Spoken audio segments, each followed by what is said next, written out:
Hvad så det alle sammen? Det er Kovacs her, og jeg er tilbage med noget mere GeoGuessr, og i dag skal vi simpelthen prøve en bane, der hedder 5.000 point er en rigtig god score, så det skal nok blive rigtig spændende. Det vil nok sige, at vi er ude i vildmarken og oplever, at det er rigtig svært, fordi vi nok ikke rigtig kan komme rundt. Så det vil sige, at vi har 5 runder til at nå en samlet score på 5.000, hvilket vil være en rigtig god score, og det skal nok blive spændende. Jeg har ikke rigtig nogen idé om, hvor vi befinder os, hvilket jo nok er det, der er med til at gøre det stærkt udfordrende. Men jeg tænker, at... jeg ved ikke, hvad jeg tænker, når jeg ser det her. Men vi kan jo... Altså... lad os prøve at tage et kig på det. Jeg tænker umiddelbart meget langt oppe, meget nordligt, Sverige eller Norge. Men det kan også lige så vel være et hvilket som helst andet sted. Men var der et hus derovre? Var der et hus, eller var det mig, der... Nej, det var nok bare en sten. Så er det i hvert fald ikke et hus, lad mig sige det sådan. Lad os se, om vi ikke kan bevæge os et eller andet sted hen, hvor der måske er noget udkig over noget lidt større end bare det her. Hvor der bare er sten og jord. Det kan være, at man måske kan nærme sig et sted, hvor man har et lidt bredere udkigspunkt. Fordi jeg har jo faktisk rigtig fladt, så jeg tænker umiddelbart ikke, vi er oppe i... Jo, vi må... Jeg ved det faktisk ikke. Lige nu er jeg rimelig...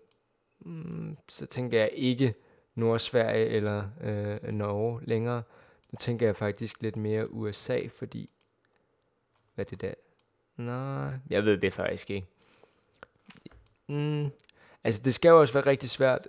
Jeg tænkte umiddelbart Lapland, da jeg så det, men det giver ikke rigtig nogen mening i forhold til, hvad vi ligesom oplever lige nu. Så jeg tænker, det egentlig bare er at prøve at bevæge sig så langt hen, så vi på et eller andet tidspunkt støder på et eller andet, som ikke nødvendigvis er civilisation, men som giver en klar, eller ikke en klar indikation, men giver en bedre indikation af, hvor det kunne være henne. Og jeg må indrømme, hvis der vi, lige så snart vi nærmer os USA, så er jeg på helt bar bund. Hvis vi er i Europa, så har jeg sådan nogenlunde fornemmelse af, hvad det kan være. Men der er ikke rigtig nok bjerge til, jeg synes, det kan være heroppe omkring. Så skulle det være sådan en eller anden nationalpark eller et eller andet, som ikke nødvendigvis er oppe i bjergene. Jeg har faktisk været i den her by, Nikalurta, bare lige til en lille bonusinformation. Jeg har faktisk været ude at vandre, hvor jeg gik herfra, og så op til Abisko. Der er 110 kilometer, og det hedder Fjällräven Classic.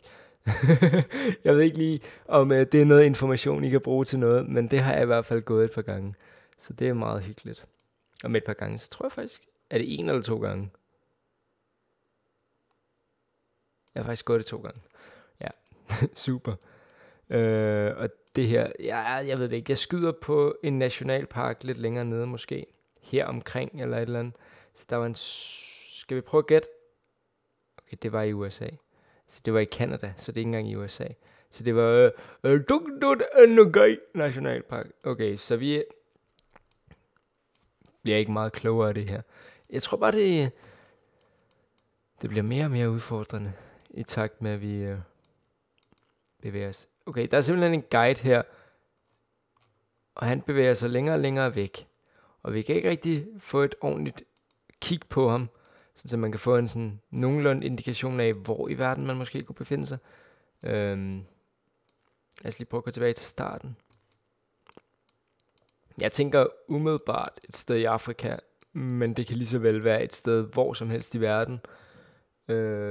Men hvis vi tager udgangspunkt i det Afrika, så skal vi tænke på, at det kan være i en skov af en art. Og det kan igen være hvor som helst, fordi jeg ved ikke særlig meget om Afrika. Jeg har faktisk engang været i Afrika. Jeg har været i Tunesien. Igen, en lidt ligegyldig information omkring mig, men jeg var vist i Tunis et eller andet sted. Men det er i hvert fald ikke der, vi befinder os lige nu. Og det kan selvfølgelig også godt være, at vi gør det. Men det tvivler jeg stærkt på.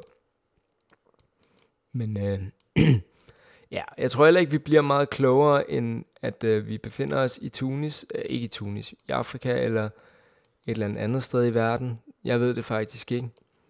5.000 er uden tvivl en rigtig god score, fordi vi bliver da i hvert fald ikke meget klogere af det her, i takt med, at vi bevæger os længere og længere ind i junglen. Og længere væk fra den turguide, som skulle guide os. Han er lige der. Okay, hvor i Afrika tænker vi? Vi tænker, jeg ved vitterligt intet om ting og sager, så jeg tænker, okay, jeg ved ting om ting og sager, men jeg tænker, at vi er på Madagaskar, og vi var i Indonesien. Spændende.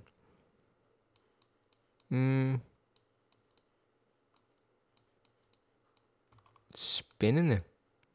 Altså sidst vi var sådan et her sted, så tænkte jeg jo, vi er i Sverige eller Norge, men det var vi ikke. Så vi laver den snedige. Vi går op her, ikke i Rusland, det er et forkert sted. Vi går herover, og så går vi det samme sted hen, som vi var lige før. Og så gætter vi. Og så er vi faktisk kun 50 kilometer væk. Og det betyder så også, at vi nu er oppe på 5.000, hvilket er en god score. Og nu er vi tilbage i Indonesien. Jamen, hvad er det her for en mærkelig spil? Vi var hernede omkring, eller sådan noget, ikke? Hernede. Okay, det var tæt på, og så alligevel ikke. Og så er vi tilbage. Det her map giver virkelig ikke nogen mening. Som i overhovedet ikke nogen mening. 5.000 er en god score, men samtidig så er der kun 2 valgmuligheder. Så vi fik en samlet score på 13.000. Det her, det skulle forestille at være... Det er svært, men når der kun er 2 lokationer, så gør det lidt nemt. Jeg tænker, vi prøver igen, men med et andet map. Og det var ikke særlig vellykket. Okay, nu har jeg fundet en, der hedder Cities and Towns in Norway. Og jeg vil lige sige en ting. Jeg har aldrig nogensinde været i Norge. Så det skal nok blive rigtig udfordrende. Specielt, når man ikke kan bevæge sig. Men så er det jo heldigt, at jeg lige præcis absolut ingen idé om hvilken by vi befinder os i Norge. Men vi er ude ved vandet. Så det vil sige, at...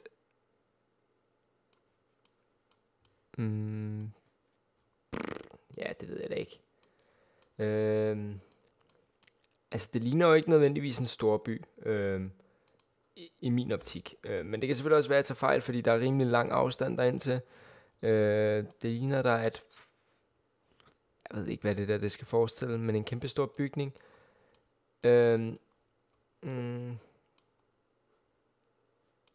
Og så, hvordan... det er en by, der bevæger sig hele vejen rundt nærmest, eller i hvert fald halvvejs rundt. Okay, så jeg tænker, det er en forholdsvis stor by, og det kan måske godt være sådan noget som Ålesund eller et eller andet. Men Ålesund bevæger sig ikke den vej hen, så det giver ikke rigtig nogen mening. Mindre. Altså, jeg aner virkelig ikke særlig meget om Norge, det vil jeg da blankt erkende. Men vi er ved sådan der er flere øer videre ud, så der skal ligesom også være nogle øer videre ud. Hvordan gør vi det her bedst muligt? Er der nogle af de her byer, jeg sådan har nogenlunde hørt om? Bodø, det kunne være Bodø. Nej, det giver heller ikke mening. Men altså, hvis man kender byerne, så gør det selvfølgelig også lidt nemmere. Men min viden omkring Norge er begrænset. Det vil jeg da blankt ikke kende. Tromsø måske? Nej. Det er sikkert endnu mindre end sådan en stor by. Det er sådan sikkert et eller andet... Bergen kunne det også være.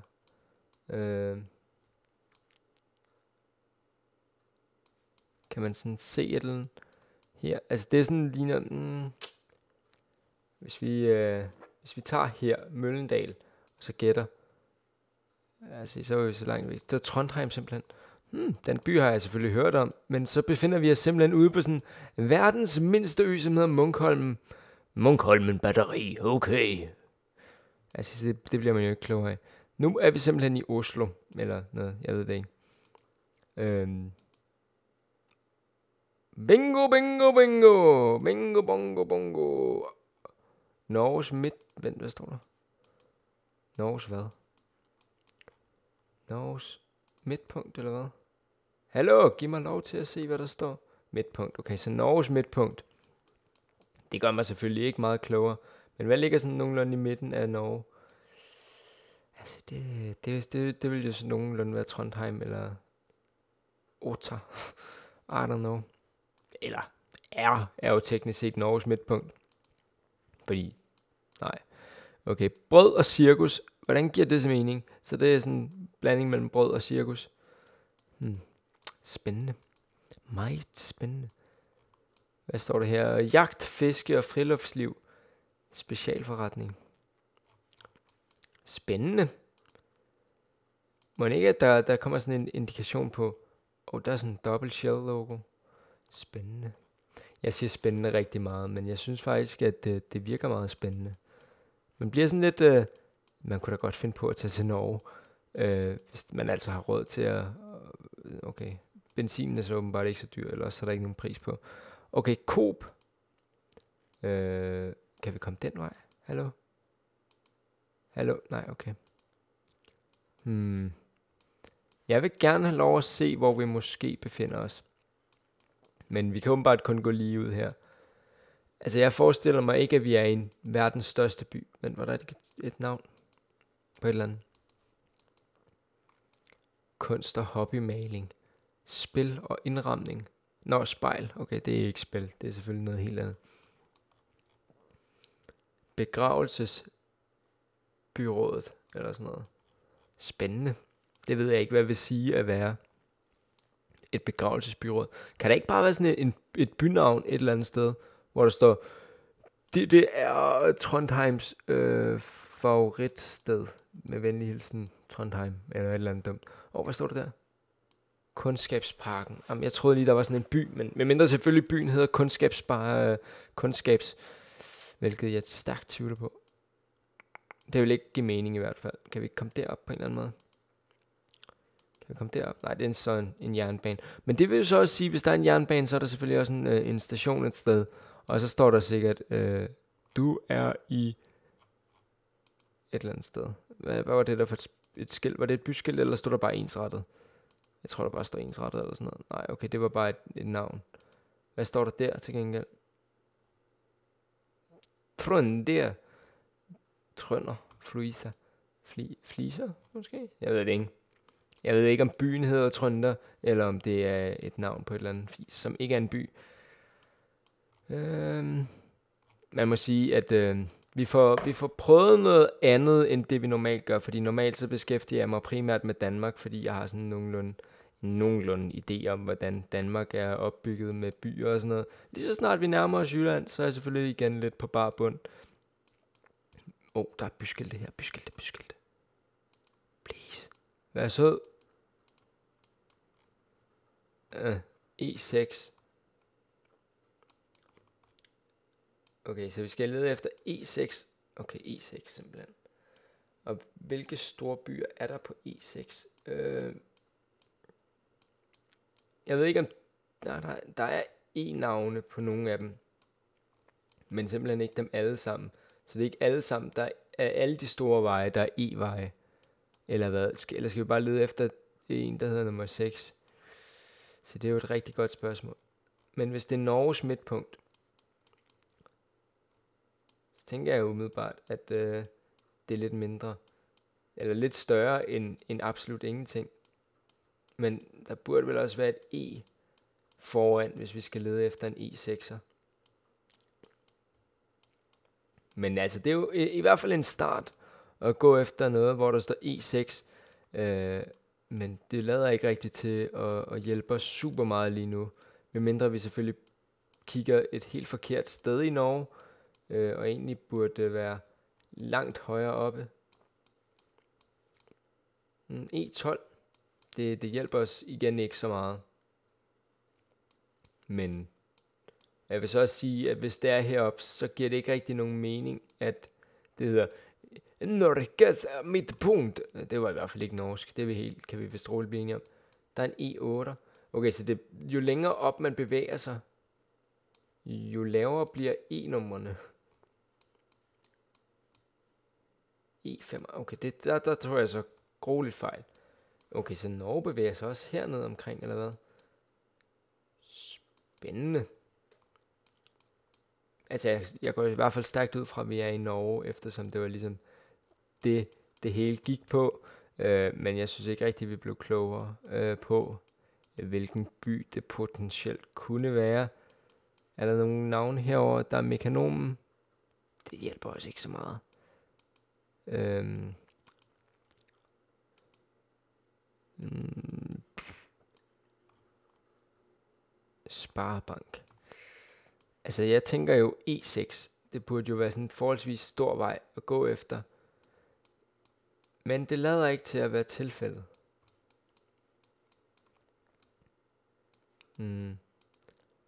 Altså, jeg synes også måske manglende skilte. Den ros skal de have. Der er i hvert fald ikke mange skilte, hvor der står, du nærmer dig Oslo om 743 kilometer. Så har man i hvert fald haft en indikation af, at man er 743 kilometer fra Oslo. Okay, så er vi hernede. Jeg ved ikke lige helt, hvordan vi havnet her. Men det må betyde, at der må være et skilt et eller andet sted. Okay, der er mange ting til salg. Hvad står der her? Mosertunnelen. Ja, så det hjælper os jo ikke en døjt. Men mindre der er et skilt lige her, hvor der står... Nej, hvorfor har man et skilt, hvor der ikke står noget på? Det giver jo ikke mening. Det svarer til, at man køber en kæmpestor kanelgiffel, og så spiser man den ikke. Det gav ikke mening.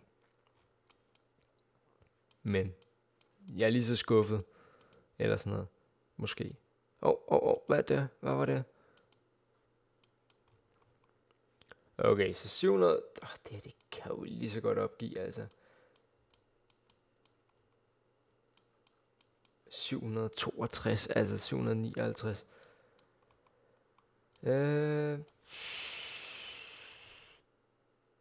Vi er simpelthen i... Der er 774, men det er jo ikke rigtigt det, vi leder efter. 54. Vi skal lede efter 59. Er det simpelthen endnu længere zoomet ind, eller hvad? 52. Det er jo ikke den, vi leder efter. Vi leder efter 62. Okay, vi er i hell. Det er hermed bekræftet. Okay, vi var 69 km væk. Hvor var vi så henne? Vi var i Steinkjer. Okay.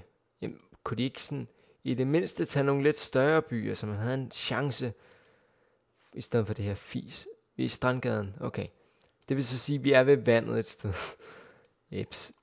Det hjælper os jo knap så meget, kan man vist roligt sige. Men kan vi ikke komme op til sådan en eller anden... Okay, ikke helt så langt op til et eller andet. Jeg prøver lige nu bare at bevæge mig rimelig hurtigt afsted, i håb om måske at komme uden for byen, hvor der så vil være et byskilt, hvor der står, du er nu i Strømgodset, eller et eller andet tosset. Vi må være uden for byen nu. Så lad os prøve at bevæge os indad igen. Okay, så ved jeg ikke lige, hvor jeg fik klikket, men jeg havnede der i hvert fald et sted mega langt væk. Hvad står der her på? Christianstad? Er vi, eller sådan et eller andet et eller andet fis? Rutebilstation. Sørlandsruten. Christiansand, eller et eller andet med sand og sand. Så må vi til at lede. Fredrikstad, nej. Det er også med C og K og Christian og et eller andet. Okay, lad os prøve at køre hurtigt. Christiansund. Men det er jo ikke Christiansand.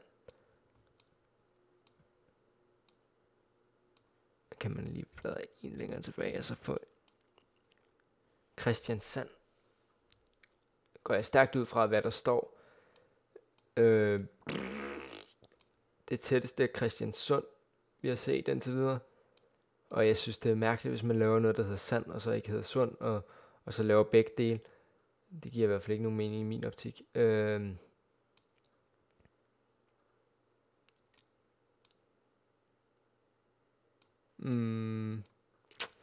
Se, det er jo straks værre. Lad os prøve at gå tilbage til den der Christiansund.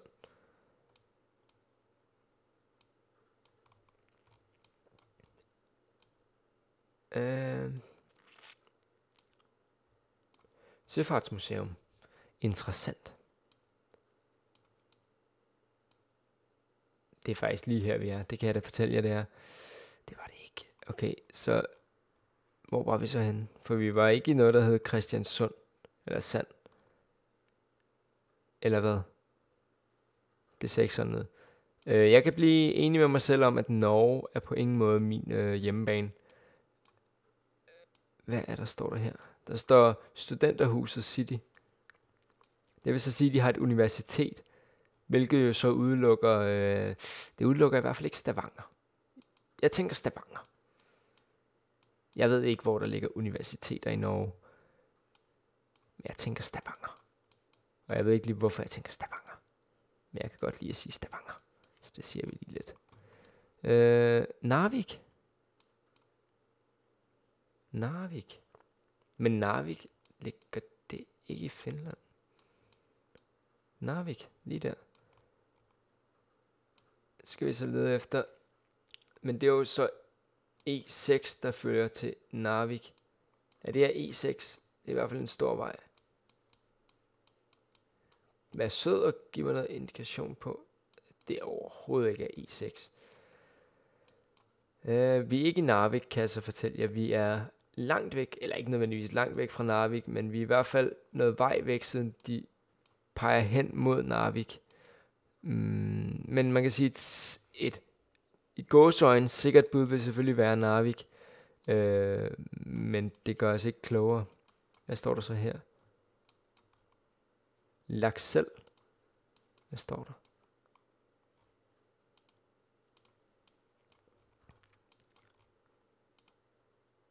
Jeg ved ikke, hvad Laksel er.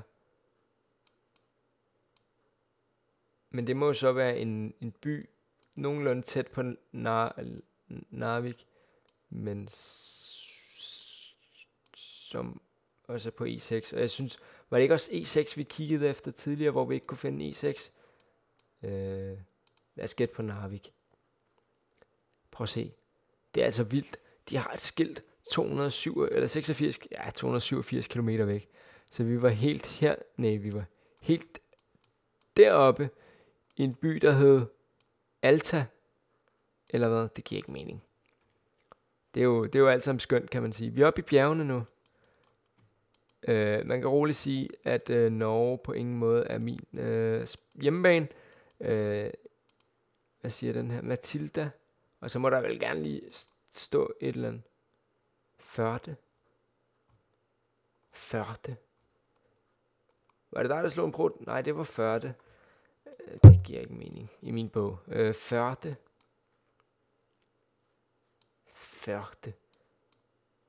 Men det må så være en temmelig stor by, og så alligevel ikke. De spillede i Tippeligaen i 2012.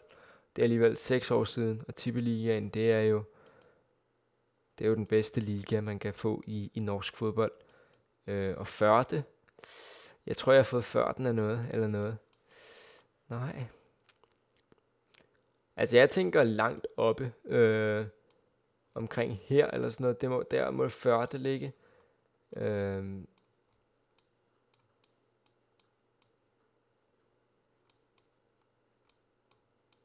Det kan også være sådan en lille provins til Oslo, men det vil bare absolut ikke give nogen mening.